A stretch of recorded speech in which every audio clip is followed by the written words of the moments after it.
Hey, welcome back, everyone. This is not the final week of the podcast. We're getting to the final week of the season. It'll be next week, Super Bowl time. We have the decided teams, Cincinnati and Los Angeles. We're going to get into it today, talk a little bit about the games that we saw, potentially a little bit about the upcoming game next week. We still have another podcast next week. We'll dive into it a little further. But this week, we'll go ahead and kick off. I'm sick. I'll be hosting this week and jumping you guys into all the different topics we have. We also have Mr. Finn with us, Sensational Damien. Welcome, Finn.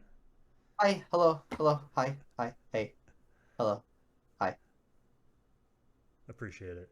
hi. And we also have G Man with us today. Welcome, G Man. So, All right, so let's By the way, yeah, you said L.A., so L.A. Chargers, right? That's who's in the Super Bowl. one of those teams. Yeah.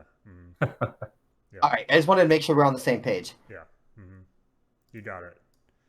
Thanks for jumping in there. Thanks, you're welcome, man. Anytime, you let me know. National champs, UCF, 2017.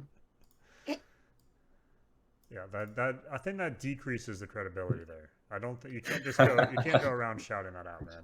Oh, I'm sorry, my bad. All right, so jumping in, I figured we'd start off. I'm repping the team this week. We'd start off with the greatest quarterback to ever wear 12. They're just going to retire that number for the position moving forward. Brady officially announces his retirement from the NFL.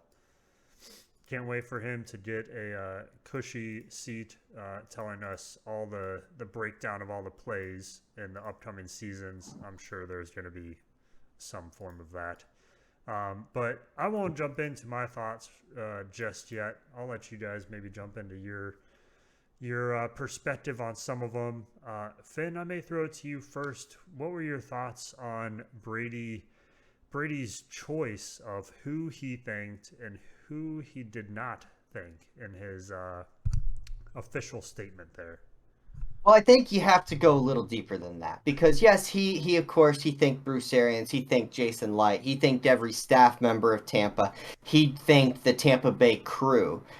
He thanked a whole lot of people, including his trainers, but there was a clear leave out, and that was anything to do with that atrocious city of Boston and the New England area. He didn't thank their fans. He didn't thank their coach. He didn't thank their manager. Didn't thank their owner.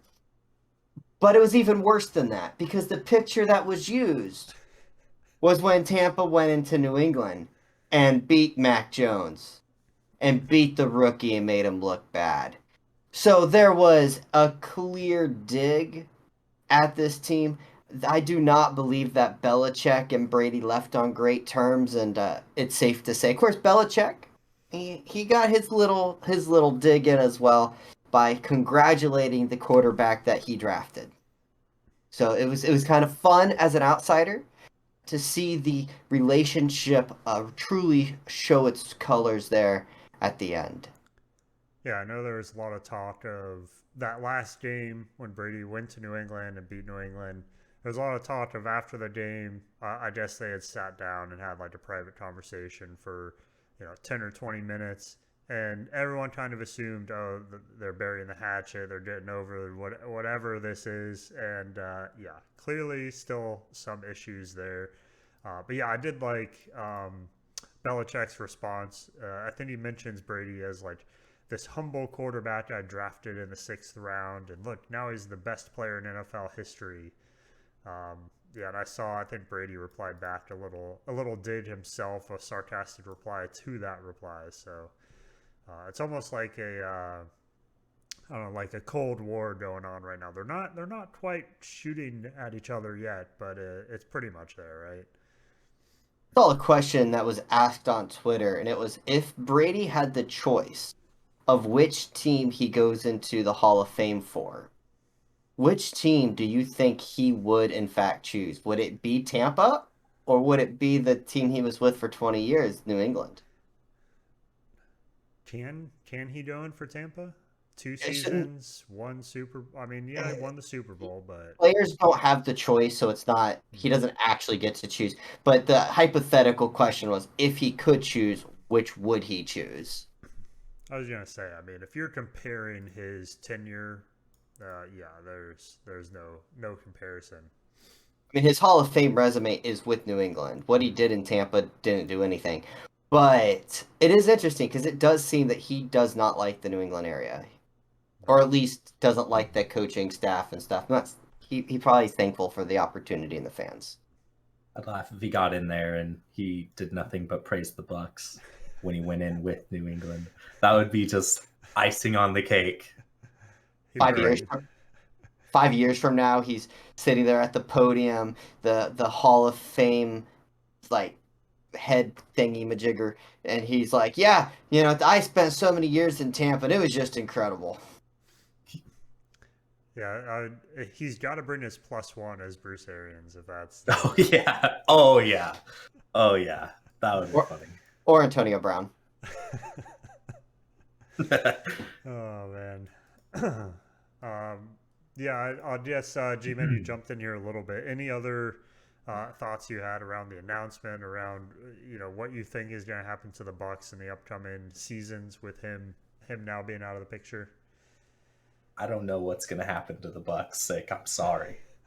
But I can say like he had a good run. I'm kind of glad he's gone. There was some funny tweets on Twitter from a lot of the New York areas. Hmm. NBC New York had breaking news: Tom Brady, who lost 2 Super Bowls to the Giants during his legendary 22-year career, retires. You can't get any better than that, man. The salt is real. Like it's good. A lot of good things happened, and I'm sure he'll enjoy his retirement, Hmm. and so will Gronk because he's probably going to. So Yeah. Well, one thing I would like to say about his actual announcement. So, of course, we know the news broke last week that he was going to retire, and big names, Jason La Canfora, Jeff Darlington, Adam Schefter, they all said, "Hey, he's retiring." Brady denies it, Camp denies it, blah blah blah. Monday rolls out. He goes on his weekly podcast. Brady goes on his weekly podcast and says, "Yeah, I'm still digesting things. I'm not deciding who's. I'm not. I haven't made my mind up yet." 12 hours later, I'm retiring. Bye, guys. Yeah. One thing I can take from that is liar. Just add it to his list. Likes his balls deflated. Spygate. Liar. Hey man, Boom. when he. the NFL, oh sorry, when Go the ahead. NFL literally announces your retirement, you can't really dodge it at that point. I was gonna say he took the 4 hours after that podcast to write his 5-page official letter. I mean, he did it. He made the decision right after that. Yeah. There's no proof. You Hmm. can't prove anything. Right. Right. Yeah. I'll buy that. I'll buy that. We don't need an internal investigation for when Brady made the decision on when he was retiring. But if I'm not mistaken, Miami has something with that. You stole my segue. So jumping in, internal investigations, like we just said, talking about internal investigations. A big one this week. We can jump into this now. I don't even know where to begin. When I first started jumping into some of this, it was so I guess I'll walk through the timeline of what I heard, how I came into the story, maybe my thoughts, and we'll jump into you guys as well, and some of your. I know Finn, you'd probably have quite a bit on this subject as well. Um, Good chance of so that. so I'll start off with Brian Flores. He's kind of the I wouldn't say necessarily he's the point of focus, right? They did open a case against the NFL, a lawsuit. He is not necessarily the named prospect, but he has made an example of in the lawsuit of activity and items against people of color, against these allegations of the interviews and how they're conducted. Um, and I believe that even goes into some of the season tanking allegations, what that entailed, what he was offered. So I first jumped into the story when I saw the interview. And on the first interview, he shows text messages from Bill Belichick, and it kind of kicked off his thoughts on, or at least sparked in his mind what was going on, right? So he gets this text from Bill Belichick, basically says, "Congrats on becoming the Giants head coach," and he's like, I haven't even interviewed. Like, I'm on my way to the interview right now." And then he makes a connection. He's like, "Wait, are you trying to text Brian Dable?" And he's like, "Oh, maybe they've already made a decision, and I haven't even interviewed with them." So I'm walking into, like, and he even mentioned it, like, being humiliated. Like, I'm going to this interview for no reason. So that was kind of the first I jumped into it, and then diving further, allegations of being offered, 100K per game to essentially tank the season, get better picks in the next season. So all this is adding to what's going on, the allegations for kind of across the board of some of these items. And I know there came out two additional coaches mentioning the same thing of being paid extra for tanking the season and losing games. And it does bring the question, right, that maybe there is a change in the draft, because you look at Cincinnati, who did get Burrow over the Dolphins, who, if they had tanked, potentially could have gotten him. And within 2 seasons, Cincinnati's in the Super Bowl this year. So it does lend a piece of that. Is it worth tanking? But yeah, G-Man, I guess I'll jump in with you first and let Finn maybe have the final word here. But everything that you've heard, anything in particular stands out? Anything that you want to kind of highlight of what we've been seeing this week? Well, the Rooney Rule is shown its true colors. Like, I mean, they already hired that white coach, and they just funneled in minorities just to get their quota. Like, it's what it feels like. It's what it seems like. And this probably isn't the first time. So, there's been a total of 511 head coaches, and only 28 head coaches were black. So, like, there's a problem here. And instead of addressing the problem, the NFL is potentially just covering it up. Mm-hmm. All the teams were in denial. I think the Giants denied it, the allegations. The Dolphins denied the allegations. The NFL's initial statement about it denied any claim in this. So it's like, what do you do? And when you're investigating this and it's your own people investigating it, is anything really going to come of it? I don't know. But I mean, good for Brian Flores. I hope that he wins this lawsuit to shed light on this situation. Mm-hmm.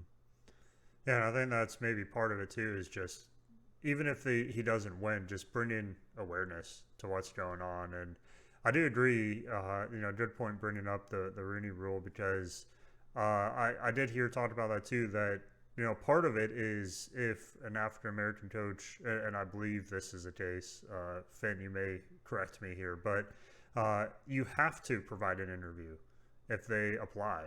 And so, to that point, if So the Rooney Rule, it was put in place by the Pittsburgh Steelers. It's named after their owner. I mm-hmm. want to say Dan Rooney. If I got the first name wrong, I apologize. Um, Basically, what it was that you have to interview at least one minority coach and give them an opportunity. And a Mm-hmm. matter of fact, Mike Tomlin got hired because of that. And I've heard that it requires two. I've also heard just one. I'm not entirely sure, but it forces teams, when they go to hire an offensive coordinator, a defensive coordinator, a general manager, or a head coach, that they must interview somebody of color. Mm-hmm. It's not that if they, because you don't really apply to these positions, more like the owner and a certain group reach out to you than it is, hey, I have an application on the internet, fill it out for me with your resume. Well, yeah. Yeah, so it's not that if they show interest, they're guaranteed an interview. It's that they have to at least interview one or two uh, for that, You and it didn't has worked. you Go didn't ahead. see Sorry. the Giants head coach on Indeed yesterday? I applied for it. I don't. Yeah, I did not. Um, so that's Mike. Like I started to say there, Mike Tomlin is a perfect example because he was not the top candidate in Pittsburgh, Hmm. but they interviewed him because the Rooney Rule is in place, and he blew them away. And so he became their head coach and has never had a losing season, won a Super Bowl or two, uh, and is a legendary coach there in Pittsburgh. Yeah, and I think that that maybe showcases the positive side of it, right? Like, of course, that's the intention. But then you look at what happened with Flores here, and it's like, well, are they only giving him an interview because they have to abide by that rule? They have to abide by what's being seen, and therefore you're given these kind of fake interviews, right? That you don't even intend on having this person become a head coach. Like, yeah, it gives him the shot, it gives him the opportunity, but is that the spirit of the law? Is that really what it's meant to be doing? Yeah, I feel it's. Go ahead, G-Man. You jump in. I feel like they already had that coach picked, Yeah. and they were just filling the quota to not get in trouble. Like, I don't think anything Brian Flores would have said in that interview would have got him the job at that point, Hmm. because they were already sold on that guy and gave him the job. I would like to say that look, my job, my company is not the NFL. There's a whole lot more positions in terms of what we do versus the 32 coaching positions that are in the NFL. I'm going to tell you now that I know for a fact that there are interviews that are done at my job that are pity interviews that are to meet a quota so that they can hire the person that they want to hire. Before they've ever go into the interview process, they have their guy. That's what happened in New York, and you can't tell me differently. This was not racism that happened in New York. And I want to be clear what happened in New York. They hired the GM of Buffalo. Him and Dable are tight. They're basically a package deal. The same thing happened in Las Vegas with McDaniels and the personnel department guy from New England who became their GM. They were a package deal and it was known. So so you are going to become one of 32 positions as a GM, and your success is determined by what is by who you pick, but how they're developed. You have a relationship with the offensive coordinator, Brian Dable. He's your boy. He's been around you for the last 4 or 5 years. You've probably known him longer. I don't know their exact relationship, but they are known to be very tight. Of course, he's going to give that job to that guy. It was basically if Brian Dable wanted the Giants, it was his job. If Dable wanted Miami to coach with Greer and Tua, that was kind of the impression that it was probably his job there. But he went with his boy in New York. I The allegation to me that was the most severe allegation was Denver.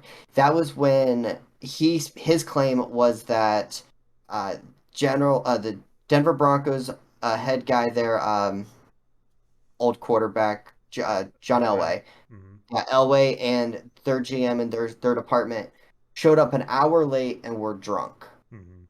and that he was simply an interview to meet quota. That, yeah, that probably stems a little racism. But they also had just hired Vance Joseph, a black head coach, so maybe not. Well, that's the The point, right? Like, it's not. And I mean, I think part of it is maybe an underlying piece of racism there, but I think it's more so like, can you imagine you're searching for a job, and you get brought into interview after interview, and it doesn't even matter. You're just there because of this law, because of this rule that they technically have to interview you, but you don't even have a chance. You go in there knowing, like you said, if Dable wants this position, it's his. So why am I even here? That's one of the things that really should happen is these candidates, if they believe that they are in fact just a Rooney Rule, maybe they should go. You know what? We're not just going to interview. If I feel that I'm not even going to be given a chance, why would I take it? Mm-hmm. But on the other hand, you should always take the you know, these guys are still getting a chance to showcase their abilities and the word gets out. If they interviewed really well, even if they're not given the job, the word gets out that they interviewed well, that they're a really strong candidate, and it only helps them out and propels them. One of the misleading stats that are out there is that there is one black head coach. You hear that all the time, and it's true. There's one black head coach. That's not good. There are three minority coaches. Mm-hmm. Roberts Saleh in New York, and there was Ron another. Rivera. Yes, so there are two Hispanic coaches. There's the black head coach. We're, it's not good. I'm not saying that it's right. I'm not saying that there's not issues. One of the bigger issues is offensive coordinators and defensive coordinators. These are your pool of coaches. There are seven black defensive coordinators, I believe, and four offensive black coordinators. And most of these head coaches are coming from the offensive side of football. Mm-hmm. So, and let's face it, up until recently, black quarterbacks wasn't a thing. If you were a black quarterback, they would ask you to change positions. Quarterbacks tend to become coaches. Quarterback coaches are turned into offensive coordinators. Offensive coordinators are turned into head coaches. So I think that's where you have to start. I think the Rooney Rule has issues. I'm not saying it doesn't. They need to fix things. They need to give these guys actual chances. They need to give them better opportunities to move up and to give themselves even greater opportunities to play and to showcase their abilities. 100% agree, not disagreeing with that. But the class action lawsuit where Brian Flores was made the big name, there was also this whole part of tanking, and I don't know if you want me to start to go into that or if you guys want to kind of rebuttal there with the whole coaches coordinators thing. No, I think I think I agree with most of what you said, and I definitely agree that it's a systemic, and that's part of what they put in this lawsuit, right? It's not just Mhm. this one instance, right? It's a systematic problem.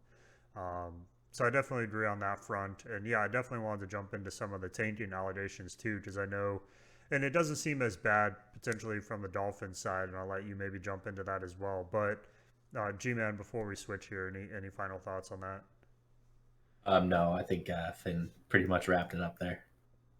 All right, so yeah, we can jump into Finn some of the allegations. At least for Flores, right? He didn't accept the payments there. He was asked allegedly by the Dolphins front office to tank. He was offered 100K per game essentially to go ahead and just forfeit the season, right? So, what are your thoughts as a fan hearing that? What are your thoughts kind of moving forward? Any changes on your viewpoints with the organization? So I want to first off I want to clear some language. They said $100,000 per loss.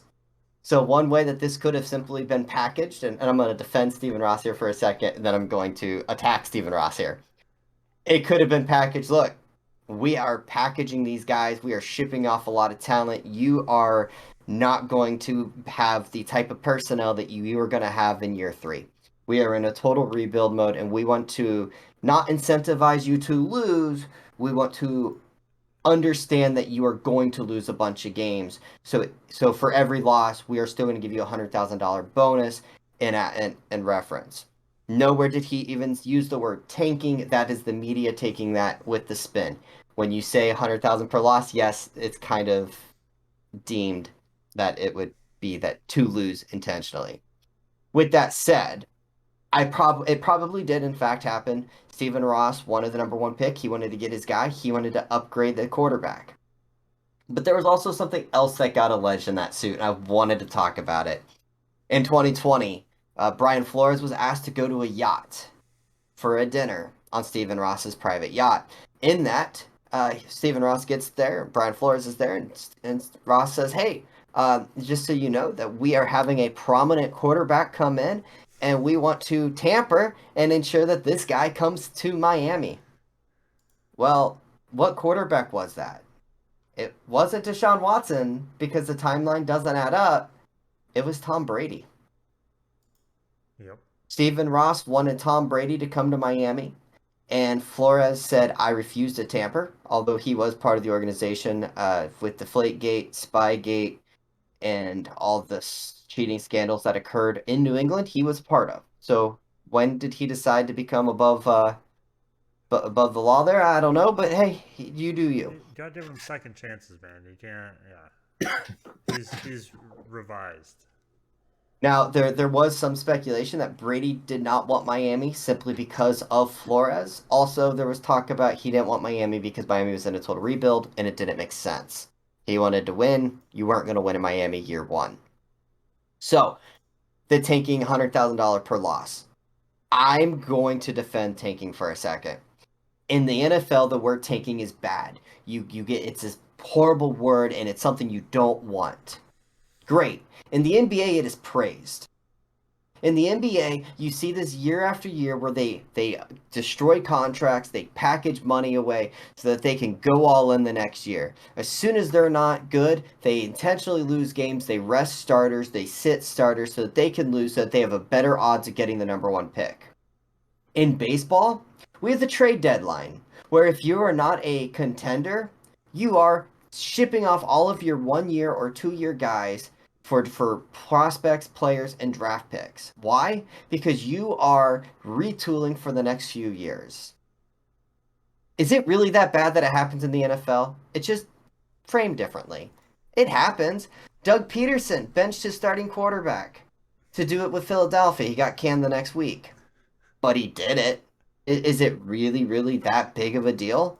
People were praising that decision, saying, look what it did. It helped the Eagles out. Hugh Jackson says that he was paid to lose games with Cleveland. He went 1-31 before finally getting, I believe, fired. And he said that he was offered and took the money. And of course, the Cleveland Browns owner has said that's not true. It's a thing, guys. It's a thing. It happens. You know that it happens. Is it right, blatant, in your face? No, but it does. Miami won 5 games that year. They ended up drafting the player that seemed to be that they wanted. It's not worked out for them yet, but hey, we'll see what the future holds. Did I cover? I think I covered everything. Did I answer your question? I kind of got a lot of talking points there. No, I think that's fair. I don't know how I feel about it, right? Because you're incentivizing a team to be last in the league, right? You get the first pick, you get who you want. You don't have to fight for anything, you don't have to trade anything. You get who you want. But then, why do I want to be a fan of a team that is purposely losing and for the entire season? I'm not going to watch any of the games. Why would I care about those? So I meant to bring this up, and so, I'm sorry that I didn't. One is that yes, I do not like the idea of incentivizing losing. Both owners, the Dolphins and the Browns owner, have said that they did not do that. However, as a fan, we had shirts made, a podcast, 3 yards per carry, made shirts from the Five Reasons Sports Network, tank for Tua. Yep. Andrew Luck was in the draft. Do you remember what fans were chanting? Suck for Luck. Suck for Luck. Fans get behind the idea of losing, but they don't want their team to intentionally. No, they some fans want their teams to intentionally lose to improve draft stock, as long as it's a single year thing. Now they don't want to enter the year with the idea to lose. It's typically after week 2, 3, or 4 when they're 0-3 and 0-4 and have no prospect of being a playoff contender.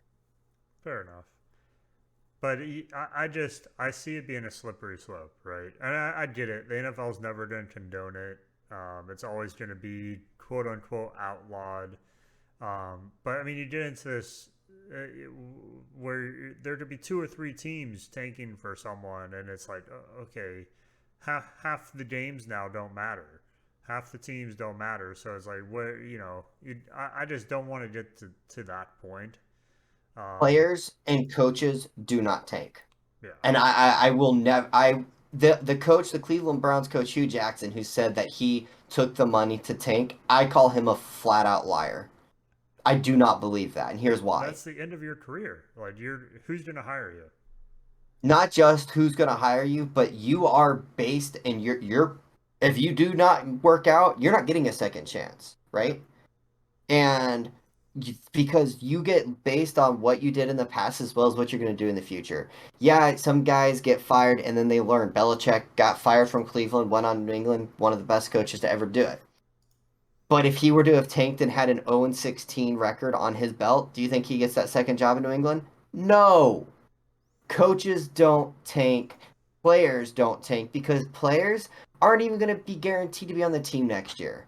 So this whole idea that the teams themselves tank, no, it's far fetched. The players are going to play to win because their livelihood, their next contract, they're not going to simply lose out on millions of dollars because they might be able to, the team might be able to get the player that they want. I don't buy it. Fair enough. I guess we'll never truly know what goes on behind the scenes in some of these, like we're talking about with the Tom Brady and trying to bring him in and smooth him a little bit. I mean, I buy that. I I, buy that, and I even buy the 100,000 to lose from the owner's sake. I understand the owner wanting to lose. I don't buy it that the coaches would actually do it. that's true. I did I, see I that. wanted to, I just wanted to clear up. I actually believe Flores. I actually believe a lot of what he said in his lawsuit. And actually, to be honest with you, I am glad to see somebody pushing to try to make a change. Change needs to occur, and if you don't, somebody needs to sacrifice themselves to do it. And unfortunately, it's kind of the way it goes. And I'm very glad to see that happen. I hope it makes and comes about with great changes. Yeah, I think. But Yeah, I mean, is it true? Sure, I believe a lot of it, but it's the spirit behind it, right? It's what the context, and the context I'm not so sure I buy. yeah, it's a bad look. It's a bad look from the owners. It's bad look in the NFL. And it really does underline the issues that with the hiring process, it issues with the, I mean, we have what, one owner of 32 owners, one of them is non-white, is not white. Hmm. In the NFL, I don't know how familiar you guys are with how they pick owners, but not just do you have to have the money to buy, but then you put your bid in, and then the NFL does a deep dive and investigates you. And if they think that you are too much of a hassle, too much trouble, or they don't like you, you're not getting the opportunity, even though you have the most money and would be willing to make the highest bid. They'll straight up reject you. So you're telling me the NFL did a deep dive into Dan Snyder and he's still, I know. Rush Limbaugh and Donald Trump both attempted to buy franchises in the NFL, and both were rejected.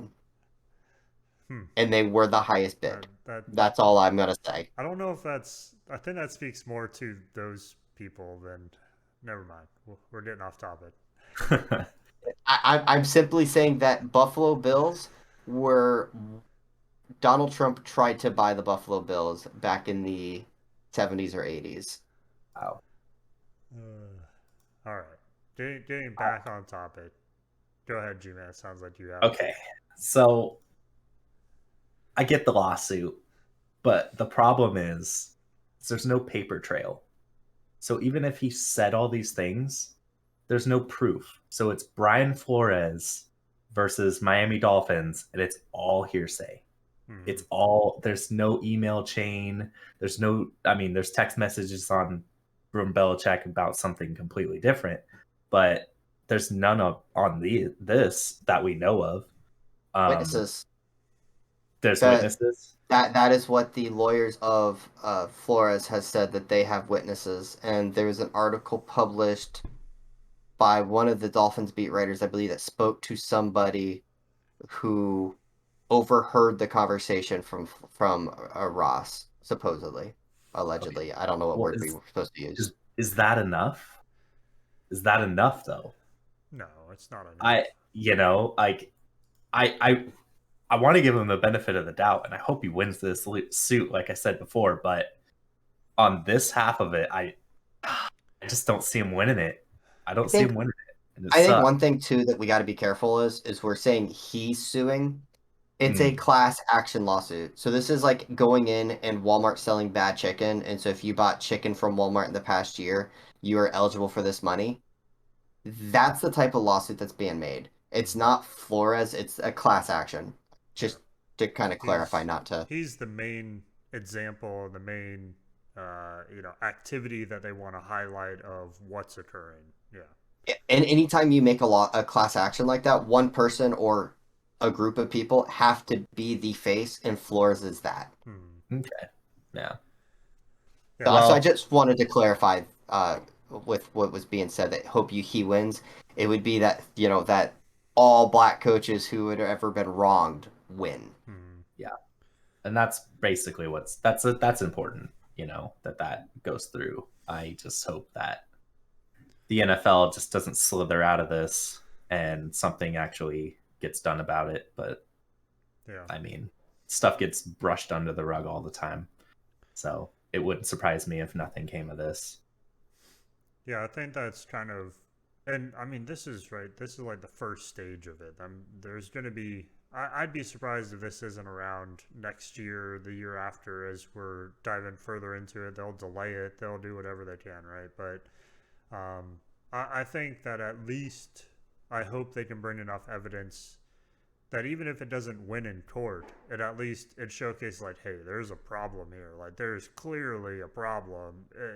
Granted, it's not going to win this lawsuit, but it's enough evidence that hey, we as fan base, we as people that watch or participate with the NFL need to maybe suggest or demand change, not just wait for this decision of what's going to be said in the courts, right? It's All it funny would though, the NFL's view on this lawsuit comes out, the press is negative, and what happens? Two owners have hired white coaches since. And I Flores is still waiting for a landing spot, and Leftwich ended up not getting a landing spot, and yeah, all it would take for this to go through is players going on strike. I mean, but 75% of the NFL have black players. So that's never going to like, happen. Here the reality is, I'm going to say this: money is so powerful that it's going to be very difficult for these guys to lose out on millions of dollars to say, yeah, we have a big problem we want fixed. They're losing millions of dollars. hmm.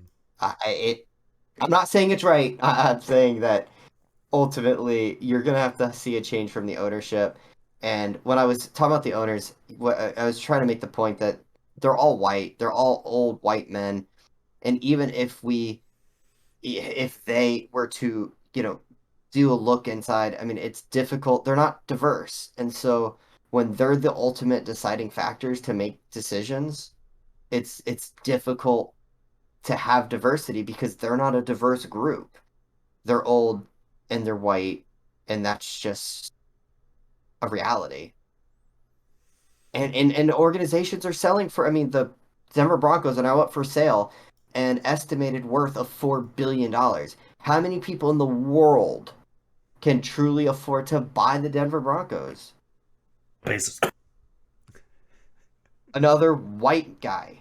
Yeah, unfortunately, that's we're getting into the systemic problem, right? This transcends football, transcends it points to history and where that has led us and how we've gotten to this point. But I do want to switch gears here. We spent quite a bit of time on this topic. Hopefully, you guys got in everything you wanted to. But I did want to switch to G-Man. We let Finn talk for quite a bit, so I muted him. He's gone for the next 10 minutes. I did want to talk a little bit about the Jacksonville head coach position. It was filled this week, and Pederson is going to be the new coach there. One interesting fact when I was reading up on some of it, when he was brought into Philly, he did win their first Super Bowl. Jacksonville has yet to even win a conference championship, right? So they're kind of drawing parallels there of him coming in and potentially leading this team to their first Super Bowl, right? I mean, that's the hope. So what are your thoughts of him coming in there? Do you think it's a good fit? I know he's a previous Eagles coach, so maybe you have some insight there. So I'll let you take it away. I really liked Doug Pederson, like when he was with Philly. I think that he's going to do pretty good things in Jacksonville, but I, I mean, he's got to. He's obviously better than Urban Meyer and what they had last year, right? So I don't know, like like time will tell, really, because he was great for. Well, he wasn't. He did lead them to a Super Bowl, but it was up and down. Like the last season that he was there, I think we only got 4 wins. So I don't know. It'll have to, with what are they in the draft? Second? They got the second pick of the Something like draft. that, yeah. Yeah. I mean, yeah, it'll really come down to how he coaches and what that team puts together by next football season. So Yeah, he's got some pieces in there. I think for me, I don't know. I don't know Peterson that closely, so it'll be interesting to me to see how he approaches it. I mean, he clearly has. He's coming in with some turmoil, so that'll be interesting for him. But it has, they've had time to, for it to die down a little bit and come in hopefully on a fresh start with a team that is maybe kind of renewed to have a new coach that they can get behind. Hopefully, he brings that stability to it. Um, I was reading some of the. Oh, sorry. I was reading some of the comments because Jacksonville announced that he was the head coach, and a lot of the fans liked it. So, I mean, but yet again, like the Urban Meyer thing, like he's obviously better than Urban Meyer. So, really, anything at this point is a plus. Yeah, I can imagine so. Yeah, Finn, I had a little bit of a different question here for you with Leftwich. Last time we spoke last week on the podcast, it felt like Leftwich was pretty much a shoe-in. We knew that there was a little bit of question there that he would not work for the current GM. He wanted his own GM to be brought in, and if that weren't the case, he was going to walk. Well, that seems to be the case. So, what are your thoughts on one, Leftwich taking himself out of the running, and then two, what do you think of Peterson coming in there? So Leftwich, I think, made the right call. If he didn't want and did not believe in that GM, then why would you want to risk your future career with the guy that you don't believe in? Mm-hmm. So right away, I think Leftwich made the right call. The writing was kind of on the wall once Peterson had his second interview, and so he went ahead and withdrew. And then, like 30 minutes later, Peterson signs. That tends to happen, but good for Leftwich. Tampa, if he comes back, that's a huge boost, and we'll see how that entirely plays out. As far as Doug Pederson joining the Jacksonville Jaguars, I have questions. I've heard that a lot of the success that took place in Philadelphia was thanks to their offensive coordinator, now head coach of the Colts. And how good is Peterson as a head coach? All I know is that as long as he's hands off, he'll be better than Urban Meyer. And yes, that was a joke because Urban Meyer couldn't keep himself out of trouble.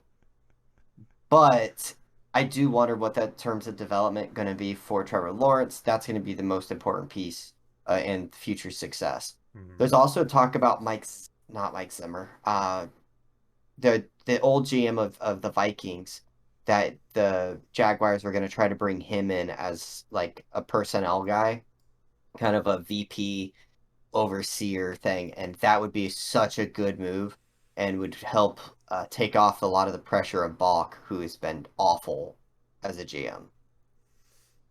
Yeah, I definitely agree. I think, you know, I I like Leftwich in Tampa, obviously, and I think he's a great coach, and I think he will make a good head coach.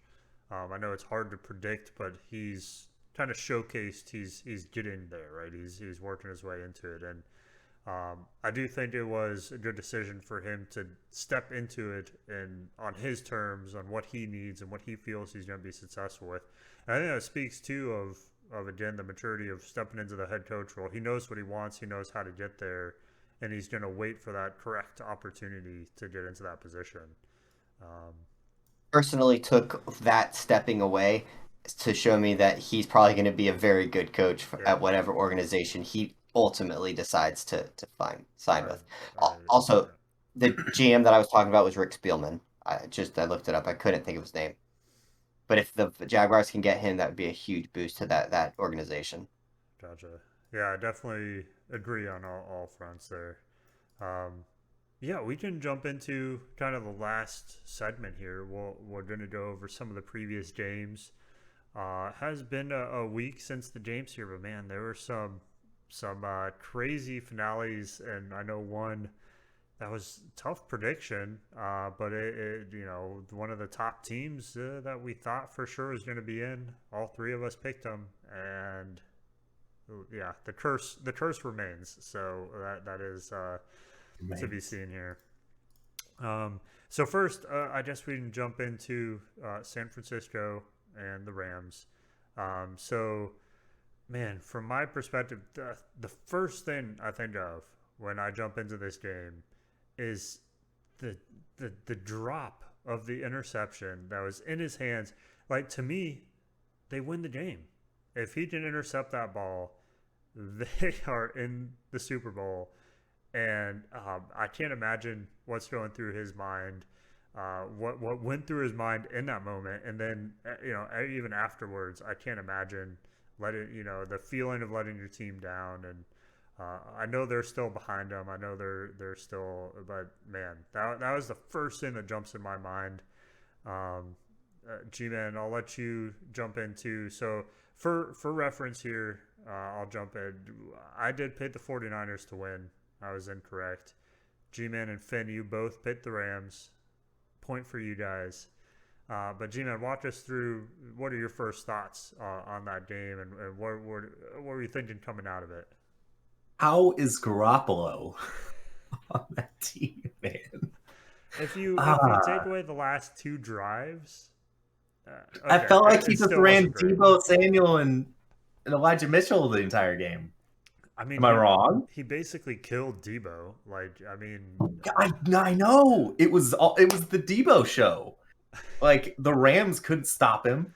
The defense saved the day, obviously, because that wasn't a very high scoring game. I don't know, man. Like, and Cup, Jesus, I don't know. Odell Beckham played some role in that. He had really big first downs. I just saying, like there was some really big plays to him, but it was the Cup show and the Debo Samuel show. Like, yeah, I don't know. Like, I don't have much to say on it other than it was very defensive heavy and there wasn't a lot of points scored, but there was some pretty big plays in there. Mm-hmm. Yeah, I definitely agree. There were a couple throws. I think that first drive too. He had Garoppolo had a wide open receiver down the middle of the field, and he just overthrew him. Like it was just a bad throw. And it got picked, huh? Didn't it get picked? I don't think that one was picked, but he had a wide open, almost pretty much touchdown, I believe, and it was at least a 40-yard first down. And instead, they had to punt the ball. Yeah. And I mean, to me, when I was looking at that play, I was like, okay, first drive, cut him some slack, let him get into the flow of the game. But when you're in the conference championship, you have to make that throw. You have to be on point to make those plays, get the first down, and keep that drive rolling. And I think that was maybe the theme for me of the 49ers. They had, issues like that on offense where you're just not quite as crisp as you need to be.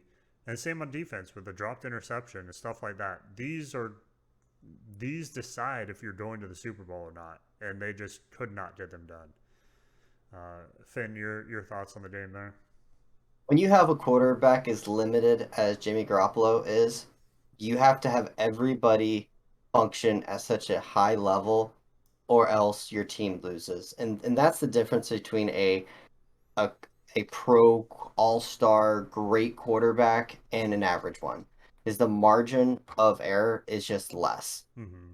And absolutely, Debo Samuel, Cooper Cup are the stars of both teams and showcase their ability. Odell Beckham, 9 catches, 113 yards. I mean, don't let that his performance get, yeah, Cup's the guy, but Odell really has stepped up big for them in key moments. Mm-hmm. Ultimately, it comes down to this. Yeah, that drop pick cost them the game. Garoppolo, of course, throws the game sealing interception um, on a third down or something like that. But the Rams have the all-star team. They have the quarterback that they traded 2 first-round picks. They have Cooper Cup. They have Odell Beckham. They have Aaron Donald and Von Miller and of course the corner Jalen Ramsey, and Mm-hmm. they are the face. I mean, the star-studded team, and it showed. At the end of the day, the stars made the big plays, and Aaron Donald kind of was limited a lot of the game. But then in the most crucial of moments, who makes the play but Von Miller and Aaron Donald to pressure Garoppolo? Who makes the big catch that sets up the game-winning play but Cooper Cup? And Odell Beckham, it's why I trust those guys and I didn't trust the 49ers. And what are the 49ers doing? 4th and 2, 3rd and 2. Run the ball. Do what you do. Sometimes coaches just overthink, and Kyle Shanahan has blown so many fourth quarter games in big moments, going back to his Atlanta Falcons, the offensive coordinator, when they lost 28-3 and ended up blowing that lead. Sometimes the clock management and how they do things just this shows, and I'm excited for this. I like the Rams. I like Stafford. I think Stafford is kind of rising above himself. He's had the stigma in Detroit, and it's kind of cool to see Stafford get the credit he deserves. Yeah, I feel like watching the Rams this season, even the off season, I don't quite see that star-studded talent. Like, yeah, it comes through and it's winning them games, but it's not like they're going out and just destroying people. I mean, if you look at the people they have on their team and the team that they have built, and then you're like, you barely beat the 49ers? Like, you should be destroying the 49ers. I don't it doesn't add up to me. It doesn't quite it's not 2 plus 2 equals 4 right now. At least not for myself. There is I 100% agree. There seems to be this kind of division. Like, they should be the class of the NFL, and yet they barely beat the 49ers. They were the class of the NFL, and they showcased it the first half of Tampa, Mm-hmm. and yet almost lost. It's frustrating to see it, but that happens. I mean, yeah, they're a really good team. They're star-studded, but because they have a lot of money tied up in Aaron Donald, Cooper Cup, Odell Beckham, and all these big guys, I think some of the smaller pieces aren't there, and it shows kind of the who else pressures the quarterback other than Von Miller and Aaron Donald. Yeah. What other player in the secondary steps up to help out Jalen Ramsey? Mm-hmm. Yeah, when you were watching that game last weekend, I'm pretty sure they say Ramsey's name like every play. They somehow get his name into the broadcast. But yeah, those are the only 3 players they talked about on defense. Yeah. All right, we'll jump into the second game here. A lot of, I wouldn't say controversy, a lot of talk after this game, a lot of smack being said.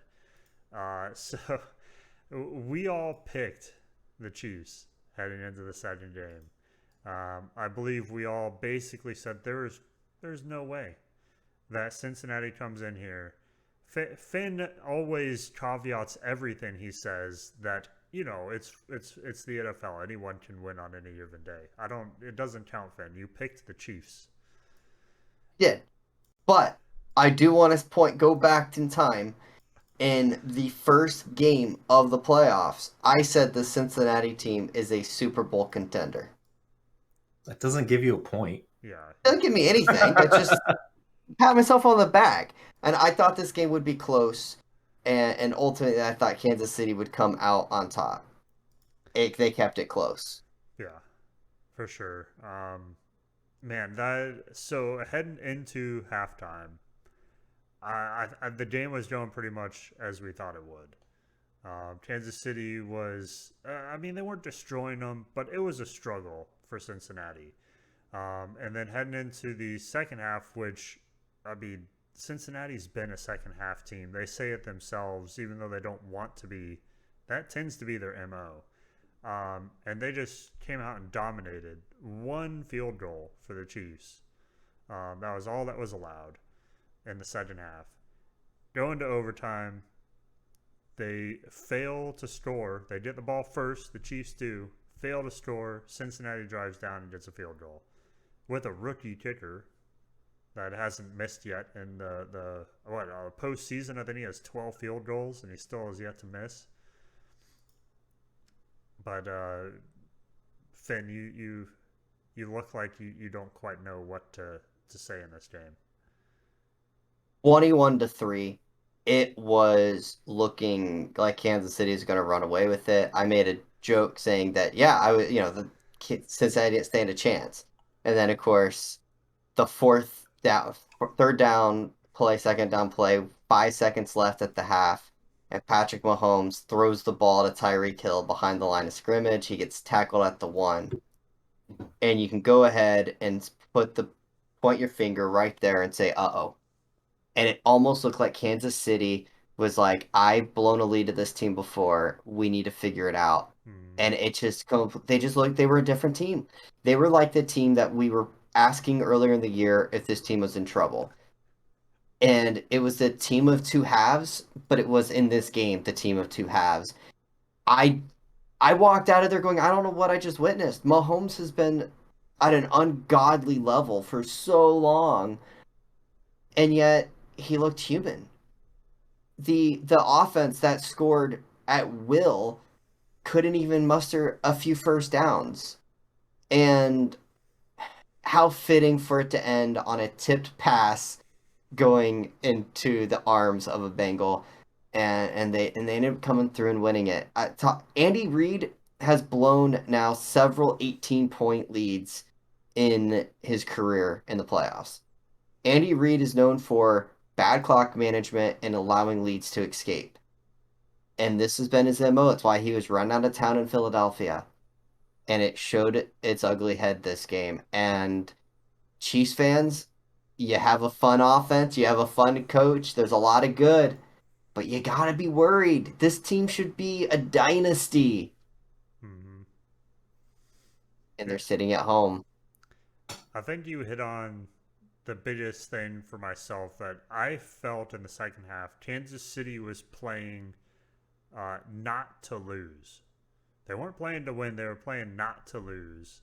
And it showed, and they couldn't do anything, and they lost. G-Man, I'll throw it over to you.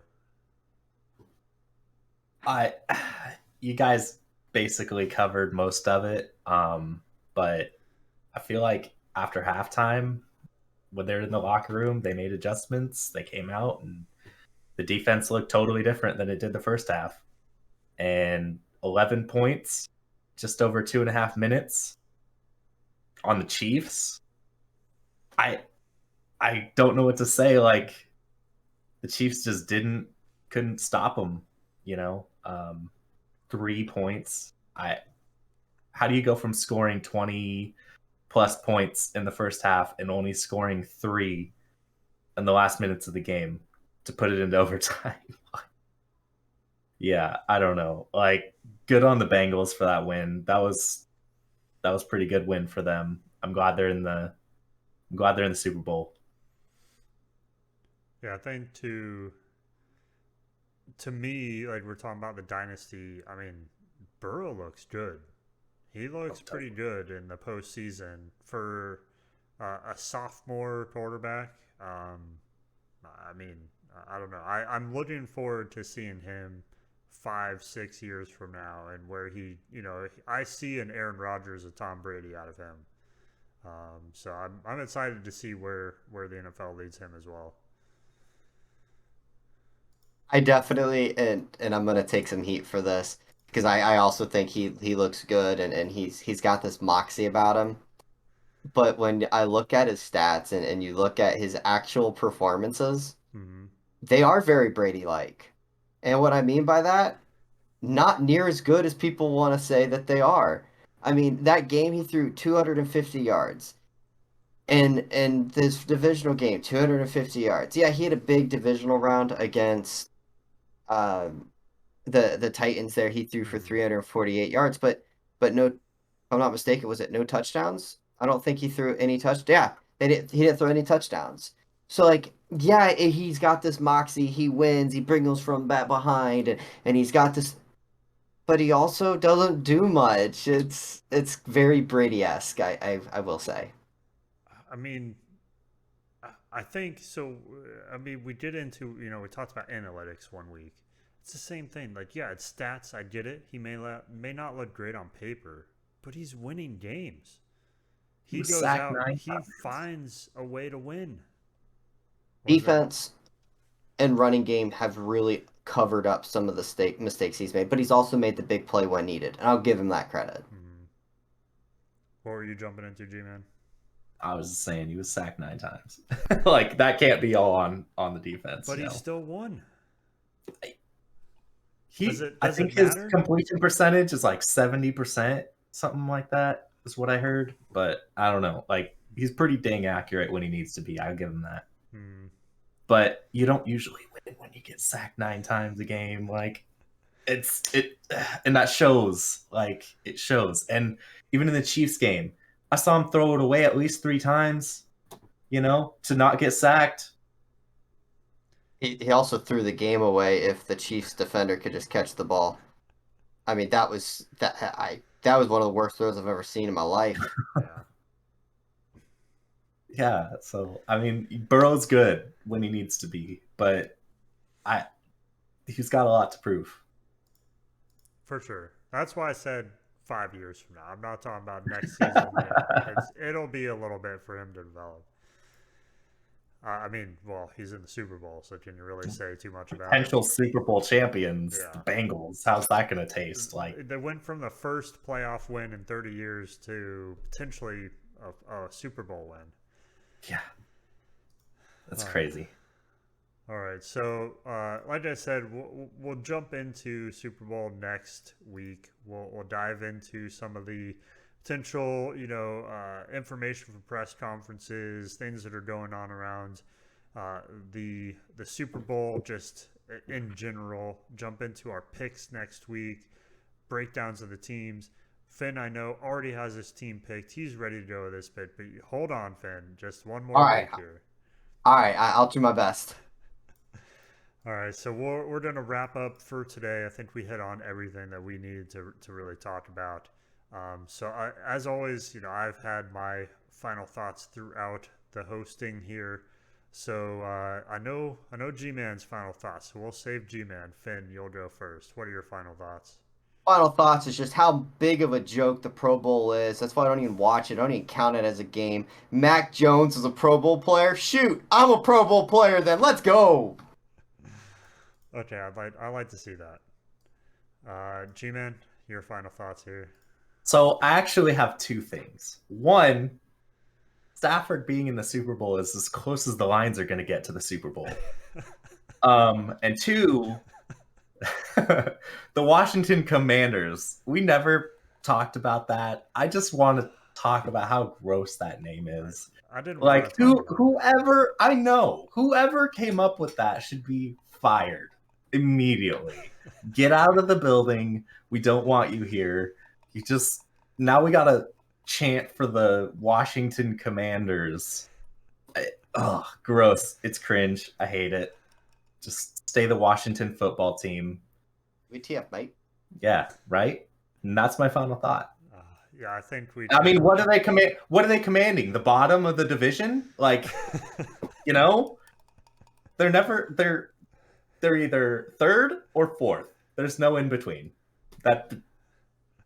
So I like how you used your final thoughts just to shoot some shots across the bow. I Yeah. had to dig. When you have the cringiest video on the internet about how to chant for your new team, God, man. Oh, I You just know? want to say that they won the division last year. Yeah, barely. Barely. all right. We'll wrap it up for today. We'll have a lot to discuss next week, a lot to go over as we jump into the final game of the season. But appreciate both of you joining us today and giving your thoughts. Appreciate everyone joining in and listening in on Twitch and YouTube. But we will see you guys next week. Bye, everyone. Bye. Yep.